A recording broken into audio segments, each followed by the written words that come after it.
Di balik gemerlap kota Hanoi, seorang gadis muda bernama Ho Yeni ditemukan tewas mengenaskan di Sungai Merah. Potongan tubuhnya ditemukan mengapung di atas sungai itu.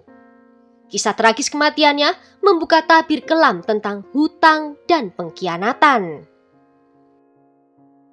Ho Yeni lahir di tahun 2006 di Hanoi, Vietnam. Dia terdaftar sebagai seorang mahasiswi di Akademi Teater dan Sinema Hanoi. Selain wajahnya yang cantik dan anggun, Ho Yeni juga memiliki tubuh proporsional, penampilan panggung yang solid dan sikap yang dewasa. Dia dikenal sebagai sosok yang berbakat, cantik dan baik hati. Di dunia nyata, dia menerima banyak pujian, sering melakukan kegiatan amal dan membantu orang-orang yang sedang kesulitan. Pada bulan Januari 2023, Ho Yeni memenangkan gelar runner-up kedua Miss Ao Dai Vietnam 2022. Meskipun usianya masih muda, dia langsung disegani sejak babak pertama. Dia juga tercatat sebagai salah satu kontestan yang menonjol dan paling berprestasi. Dipuji karena penampilannya yang memukau. Ho Yeni memang memiliki wajah yang cantik, menarik serta tubuh yang ideal. Dan dia mendapatkan apresiasi dari para juri atas bakat dan usahanya. Setelah mendapatkan ketenaran dari kontes kecantikan, Ho Yeni mulai menerima banyak undangan untuk menjadi model dalam peragaan busana dan menjadi bintang iklan produk. Namun dia memilih untuk tidak terjun ke dunia hiburan. Dia membatasi dirinya menerima pekerjaan agar dapat fokus belajar dan mengembangkan keahliannya, di mana dia ingin mengejar karir di dunia akting yang merupakan impian terbesarnya. Sebaliknya, dia aktif berpartisipasi dalam proyek-proyek komunitas, dan dia sering membagikan kegiatan sukarelanya itu di media sosial. Dia pernah berbagi bahwa dia merasa sangat senang dan gembira bisa berpartisipasi dalam banyak kegiatan komunitas. Dan dia juga tetap menjalani hidup dengan sederhana dan makin menjaga privasinya setelah penobatannya. Ho Yeni pernah mengatakan kalau posisi yang diraihnya itu bukanlah untuk mengubah hidupnya. Dia hanya ingin menyebarkan energi positif dan melakukan banyak hal yang bermakna bagi orang lain. Dan juga untuk meningkatkan kepercayaan dirinya. Pada tanggal 13 Oktober 2023, di sekitar pukul 12:30 siang, Tran Manat, seorang nelayan di Sungai Merah, sedang pergi memancing bersama istrinya. Ketika perahu mereka belum menyimpang jauh dari pinggiran, mereka melihat ada sebuah benda aneh yang mengambang sekitar 30 meter jauhnya darinya. Bagi nelayan itu, penampakan seperti itu adalah hal yang biasa. Seringkali hanya puing-puing yang mengambang. Tetapi kali ini tampak berbeda. Benda itu menyerupai sesosok manusia, hampir seperti manekin. Tran Manat awalnya tidak mau memeriksa dan ingin langsung pergi agar dia bisa pergi memancing. Tetapi istrinya tidak setuju karena merasa penasaran akan benda apakah itu. Tran Manat pun mendekat untuk melihat lebih jelas dan dia langsung merasa ngeri karena tahu kalau itu bukanlah sampah atau manekin. Itu adalah kaki manusia. Dia pun segera melaporkan penemuannya ini pada polisi. Setelah menerima laporan itu, polisi distrik mengirim tim ke tempat kejadian. Mereka mengambil bagian tubuh yang mengambang itu dan membawanya ke tepian. Setelah diperiksa, mereka mengidentifikasi bagian itu sebagai kaki kiri manusia, yang menandakan ini bukanlah kasus biasa. Selanjutnya, pihak berwenang memfokuskan upaya mereka untuk mencari daerah di sekitarnya. Dan dengan segera, tim pencari menemukan adanya tengkorak di tumpukan semak-semak. Meskipun sudah mulai membusuk, polisi dapat mengetahui kalau itu adalah milik dari seorang wanita muda. Dan pada pukul 3:30 sore, polisi menemukan lebih banyak bukti lagi.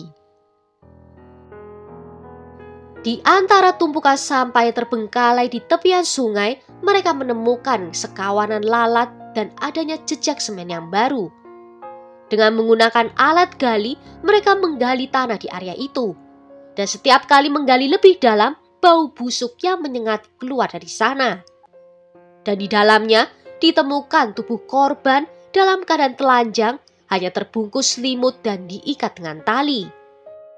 Sisa tubuh itu tetap utuh kecuali bagian kepala dan kaki kirinya yang hilang. Kuku tangannya dicat warna putih dan kuku kakinya dicat warna biru. Tato bunga teratai menghiasi pergelangan kaki kanannya. Selain itu, tubuhnya memiliki banyak luka tusuk. Dekomposisi juga sudah mencapai tingkat yang lanjut. Menyadari tingkat keparahannya, polisi Hanoi meningkatkan kasus tersebut ke Kementerian Keamanan Publik. Dan penyelidik utama ditugaskan untuk membimbing polisi setempat dalam melakukan investigasi yang lebih efektif.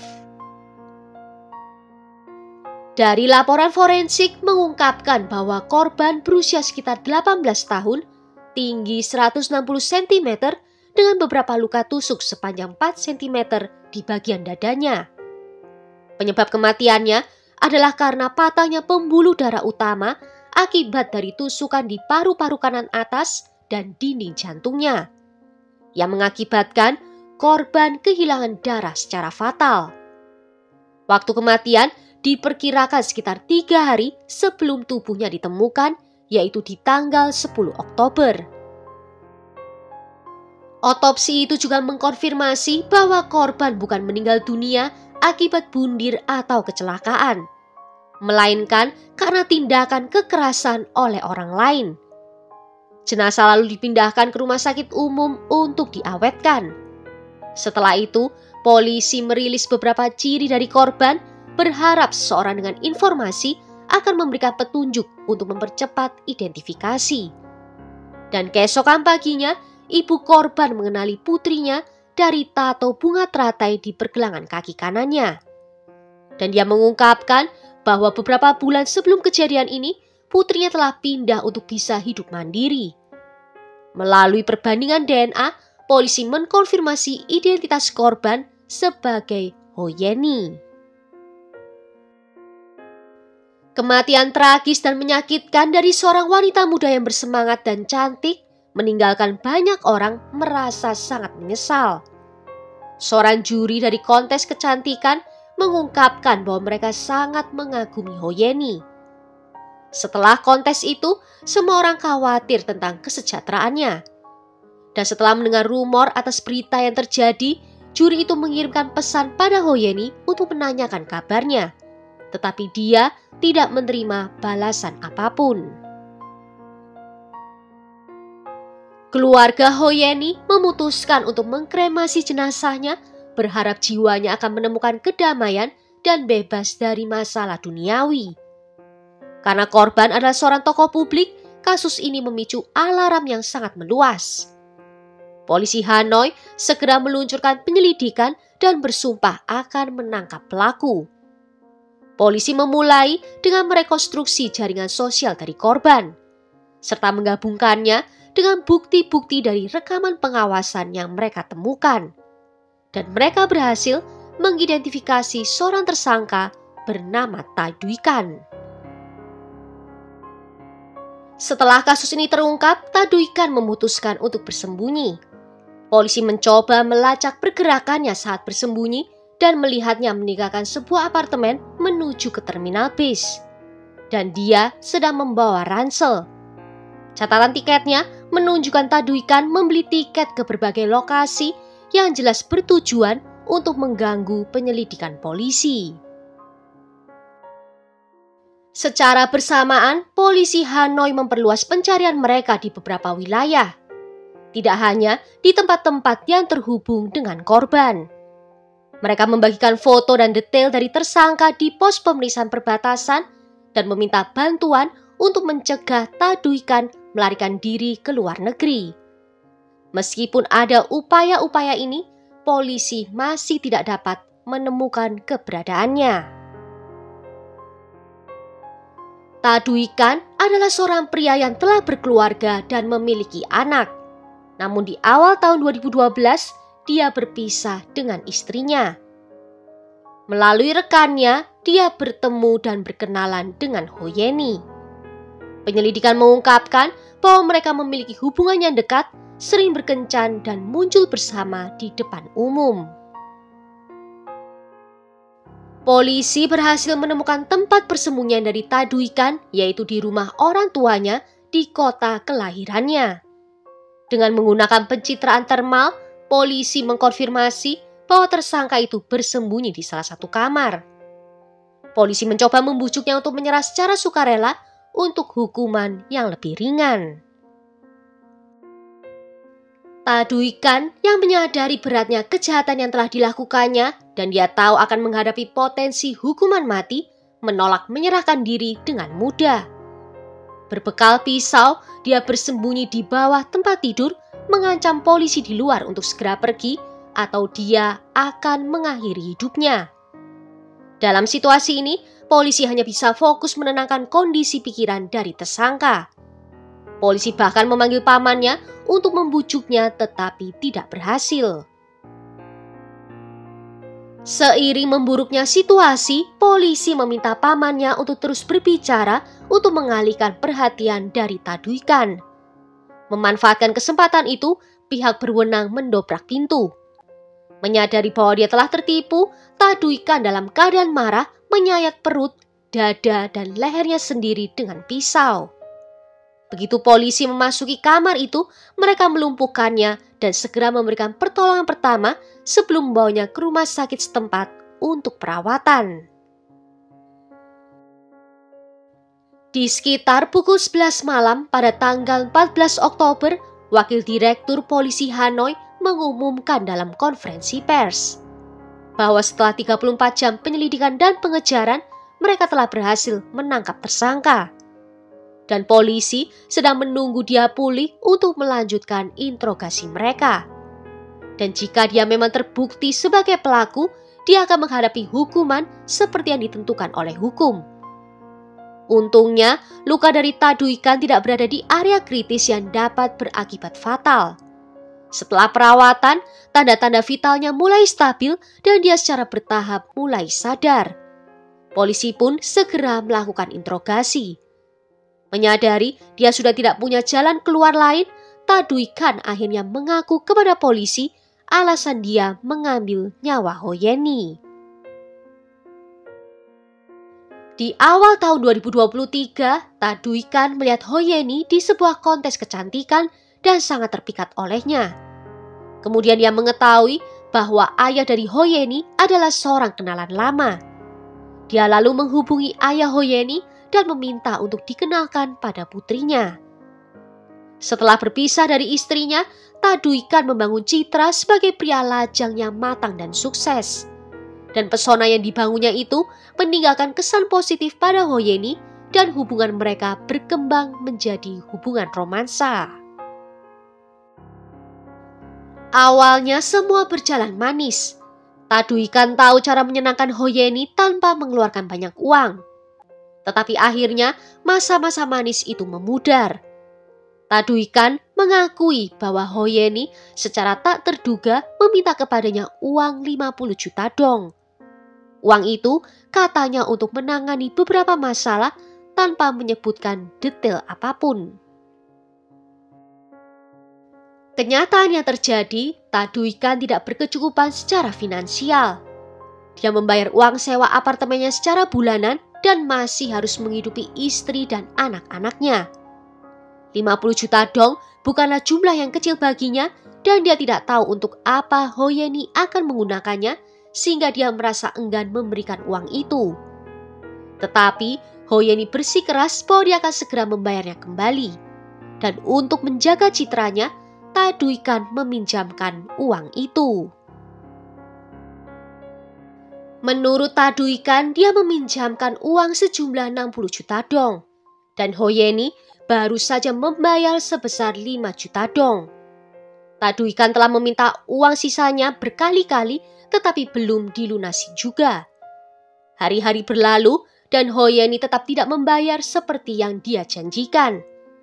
Kesabaran dari Taduikan mulai menipis. Di tanggal 10 Oktober 2023, Taduikan mengatur pertemuan dengannya, tetapi kemudian dia menerima pengingat bayaran sewa dari tuan tanahnya. Dan hal ini membuatnya merasa kesal. Ketika Hoyeni tiba di apartemennya, Taduikan menagih hutang tersebut. Dan dia terkejut ketika Hoyeni terus menghindar dan menolak untuk membayar. Ketegangan meningkat di antara mereka. Dalam kemarahan, Taduikan mengambil pisau buah dan menikam Hoyeni beberapa kali di dadanya yang menyebabkan dia kehilangan terlalu banyak darah. Taduikan merasa kalau dia tidak bisa lagi menahan diri, karena dia yakin dia sudah melangkah terlalu jauh. Dia lalu menyeret tubuh Hoyeni ke kamar mandi, lalu memisah-misahkan tubuh itu menjadi 4 bagian dalam upaya untuk menutupi jejaknya, yaitu bagian kepala, torso, kaki kanan, dan kaki kiri. Dia lalu meletakkan tubuh Hoyeni di dalam styrofoam besar dan menyegelnya dengan erat dengan selotip. Dia mengatakan kemudian teringat sebuah kasus di mana seseorang telah melakukan bundir di dekat Sungai Merah. Tubuhnya tidak dapat langsung ditemukan dan identitasnya tidak dapat dilacak. Berdasarkan hal itu, dia memutuskan untuk membuang tubuh Hoyeni di Sungai Merah. Pada malam hari di tanggal 12 Oktober, Taduikan menyewa seorang sopir taksi untuk membantunya meletakkan kotak styrofoam berisi tubuh Hoyeni di bagasi mobil. Sopir taksi sempat menanyakan apa isi dari kotak itu karena sangat berat saat diangkat. Taduikan mengabaikan pertanyaan itu dan dengan santai mengarahkannya ke tepian Sungai Merah yang berjarak sekitar 5 km dari apartemennya. Sesampainya di sana, Taduikan membuang kotak itu ke sungai. Dia kemudian mencari lokasi lain untuk membuang sisa potongan dan kemudian menguburnya di tepian sungai. Di atas kuburan itu, dia menumpuk batu. Dan setelah selesai, Taduikan menghubungi sopir taksi lagi dan kembali ke apartemennya.